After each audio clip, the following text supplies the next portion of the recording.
cuidado los que vayáis muy apalancados en Bitcoin. Porque ayer tuvimos una serie de liquidaciones, sobre todo para esa gente que está operando en futuros, abismal. Es que fijaros en el día de ayer, voy a eliminar esto, vale, que esta información ya la necesitamos, pero fijaros en el día de ayer lo que ocurrió. Es decir, tocamos ese ATH, ese máximo histórico, los 69.267, que además lo marcamos muy bien aquí en el canal, que bueno, no es que le marcamos muy bien, quiero decir que es el máximo histórico, no tiene ningún misterio.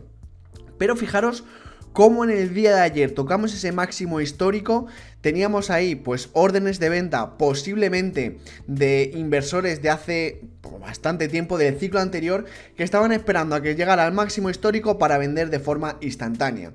¿Qué ocurrió? Pues esto desencadenó una venta sin precedentes. Es más, fijaros que desde que tocamos este máximo histórico tuvimos una bajada de un 14%. Fijaros qué mecha tenemos aquí de liquidaciones. Además se ve muy claramente como el precio tocó los $69.000 y fue a buscar esta liquidez que tenemos aquí pendiente, que dejamos atrás y que no ha limpiado toda la liquidez, porque obviamente no ha llegado hasta este target de los 58.000, 59.000, 60.000, si lo queréis ver así.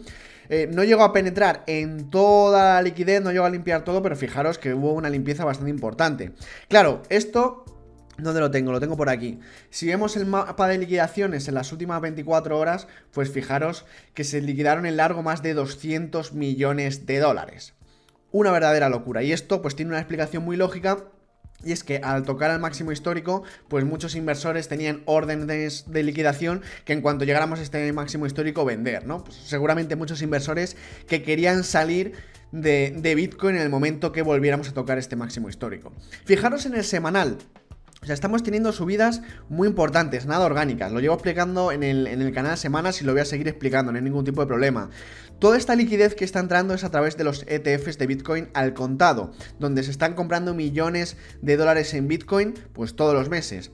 Claro, ¿qué ocurre? Aquí hay una cuestión importante y es que seguramente dentro de unos meses los exchanges incluso no tengan liquidez propia para poder vender esos Bitcoin, porque la mayoría podrán comprarlo los ETFs de Bitcoin al contado y no quedarán Bitcoin a comprar, y seguramente pues veremos incluso contratos interesantes entre mineros muy grandes y los propios ETFs o los propios fondos de inversión que vayan a comprar Bitcoin directamente estos mineros. Todo este cóctel, que es un cóctel que es totalmente impredecible, le añadimos que en abril tenemos el halving de Bitcoin, es decir, que los mineros van a obtener menos Bitcoin al minar pues estos BTC, ¿no? Por lo tanto, ojo, porque estamos ahora mismo ante una situación sin precedentes, y solo una advertencia desde aquí, que los que vayáis muy apalancados con Bitcoin, ojo, cuidado, porque no sabemos qué va a pasar a partir de ahora. Daros cuenta que ya hemos tocado el target que llevábamos esperando, sobre todo estas últimas 2-3 semanas, estas últimas 4 semanas, donde el precio de Bitcoin se había disparado con muchísima fuerza. Bien, hemos tocado uno de los targets más clave, que es el máximo histórico, y a partir de aquí, ¿qué va a ocurrir? Pues es bastante difícil de predecir. Fijaros por aquí que la volatilidad se ha disparado muchísimo. Perdón, la volatilidad se mantiene, pero el precio sigue subiendo. Y algo que me llama la atención es que el saldo de los monederos está disminuyendo. Es decir, que se están sacando los Bitcoin de los monederos para operar, para venderlos a los exchanges, o sea, perdón, para venderlos a los ETFs. Y por lo tanto, estamos teniendo un precio de Bitcoin totalmente disparado y el saldo de los monederos va mermando, es decir, que está habiendo un interés de tradear, de mover esos Bitcoin, pues ya digo, pues se puede mover de estas wallets a estos exchanges. Y está habiendo bastante salida de liquidez de los saldos en monedero de Bitcoin. Por lo tanto, ojo con esto. Fijaros una cosa, y es que el índice de miedo y codicia en las últimas 24 horas tenemos un volumen de un 30%. Fijaros que ahora mismo estamos en 75, estamos en avaricia, pero llegamos a tener ayer una avaricia extrema, 90 puntos. Esto nos ayuda un poco a identificar en qué punto estamos, ¿no? Es decir, cuando estamos en avaricia extrema, normalmente lo que suele ocurrir es que el precio se suele dar la vuelta, o es un buen momento para vender, y cuando estamos en miedo extremo es normalmente un buen momento para comprar. Este indicador es algo muy básico, pero si entendemos un poco el concepto a nivel macro, creo que es interesante y hay que seguirlo muy de cerca. Ahora viene una cosa importante, y es: Si Bitcoin a partir de aquí, ¿vale? A partir de que hemos tocado el máximo histórico, vemos una lateralización de Bitcoin, incluso un retroceso, y no conseguimos romper este máximo, lo que va a ocurrir, muy seguramente, es que ganemos dominancia para las altcoins y toda esta liquidez de Bitcoin que se va a ir perdiendo posiblemente vaya a las altcoins y podamos tener una alt season, ¿no? Una alt season se suele decir que es cuando suben muchísimas las altcoins o hay mucha liquidez que está entrando en las altcoins. De hecho, lo estamos viendo no tanto como debería, pero fijaros de monedas, ¿no? Como por ejemplo BNB, que está teniendo bastante movimiento. Ethereum, por supuesto, está teniendo bastante movimiento, que de hecho ya hemos roto una serie de resistencias que tenía aquí por aquí puesto. Bone también, fijaros, bueno, la mecha que ha tenido Bone no tiene ningún tipo de sentido. Polkadot también está teniendo bastante movimiento, pero todavía podríamos tener más movimiento en las altcoins, como digo, si se cumple este escenario de que no conseguimos romper el máximo histórico y el precio pues tiene una corrección totalmente sana que no hemos tenido, o empezamos en una lateralización de los precios. Esto es muy bueno para las altcoins y podríamos tener una alt season. Así que ojo con esto, hay que seguirlo muy de cerca. Y voy a intentar hacer un vídeo más exclusivo, centrándome más en la alt season, donde hablemos más de las altcoins, hablemos de la dominancia de Bitcoin, que es súper importante para entender cuándo esa liquidez de Bitcoin se mueve directamente a las altcoins. Voy a intentar hacer un vídeo esta semana. Bien, dicho esto, aún así seguimos que los ETFs al contado de Bitcoin se siguen comprando bajo cualquier circunstancia, es decir, el precio parece ser que da exactamente igual y los inversores y los fondos de inversión siguen comprando. Dicen aquí que los ETFs de Bitcoin, a ver, darme un segundo. Vale.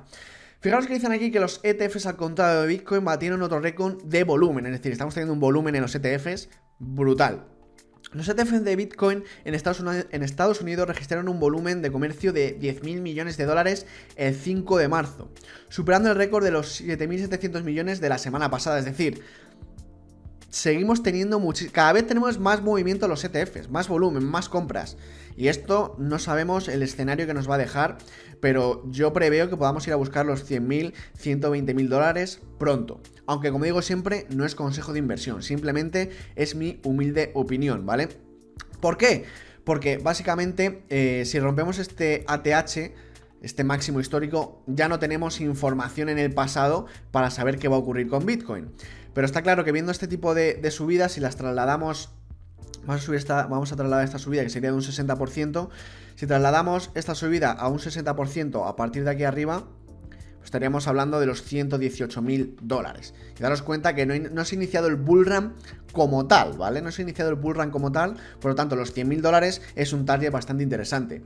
Dicen que los fondos cotizados en bolsa, estos ETF de Bitcoin al contado en Estados Unidos, tuvieron un récord de 10.000 millones, donde, bueno, lo podemos ver aquí claramente, como fijaros el volumen de estos ETFs, ¿no? O sea, es brutal y sobre todo sigue estando a la cabeza de estos ETFs, pues el ETF al contado de BlackRock.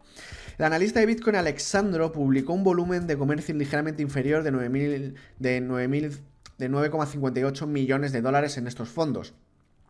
Dicen que el serie de Bitcoin ETF de BlackRock fue el que tuvo más volumen, con 3,7 mil millones, que es una verdadera locura, mientras que le sigue el ETF al contado de Grayscale y el de Fidelity. Bitcoin experimentó importantes oscilaciones de precios durante la jornada de negación en Estados Unidos, alcanzando un nuevo máximo histórico de 69.200. Pero aún así tuvimos, como hemos visto aquí, una caída bastante importante. Vamos a ponerlo en el diario. Fijaros que tuvimos liquidaciones pues muy importantes, o sea, estamos hablando de millones de dólares en liquidaciones. Dicen por aquí que IBIT y FBTC cayeron ambos alrededor del 8% en el día, con los otros ETF de Bitcoin al contado registrados con caídas de precios similares, según Google Finance. En una publicación de X el 5 de marzo, el analista pseudónimo, BitPain, bromeó con aquellos que son nuevos en Bitcoin a través de los ETFs, diciendo que la oscilación de precios será un ritual mensual durante los mercados alcistas para eliminar degenerados apalancados. Y a ver, tiene cierta razón, ¿no? Porque estamos viendo que hemos visto 300 millones de dólares en liquidaciones, de los cuales 200 millones son en largo, ¿no? Es decir, que todos los que están posicionados en largo, pues han sido liquidados. No estoy acostumbrado a esto. En sus mercados el gobierno interviene para detener el comercio. Claro, daros cuenta que el comercio pues más tradicional, muchas veces los gobiernos pueden meter mano, pero aquí no. Aquí es decir, si se dispara el precio de Bitcoin un 30%, se dispara. Si cae otro 30%, 5 minutos después, pues va a caer y es lo que hay, ¿no? Dice, tienes un punto, respondió Balchuas. Tenemos reglas de límite superior e inferior y la Reserva Federal para protegernos de este tipo de cosas en cuanto a los ETF se refieren. Si compras Bitcoin en spot normal a través de un exchange, pues obviamente no hay este tipo de reglas de límite superior o inferior para esta compra de Bitcoin. Por lo tanto, a modo de resumen, estamos ante un acontecimiento histórico para Bitcoin. No se ha iniciado el bull run como tal. Viene el halving de Bitcoin en abril y sinceramente, chicos, no sé qué deciros, pero es muy impredecible lo que va a ocurrir con Bitcoin, pero se está poniendo un escenario muy, pero que muy positivo. Dicho esto, no es recomendación de inversión, ¿vale? Así que nada, chicos, oye, si os gusta este tipo de vídeos, pues dar un buen like, que a mí me ayudáis un montón, de verdad. Suscribiros también al canal para no perderos ningún vídeo. Recordad que tenéis, os dejo abajo en la descripción y en el comentario fijado mi enlace a Instagram, que cualquier duda, pregunta, sugerencia, me podéis escribir por ahí por Instagram y me podéis seguir también para estar informados, ¿vale, chicos? Así que nada, lo dicho, gracias por ver el vídeo y como siempre, nos vemos en la siguiente. Hasta la próxima, chicos, chao.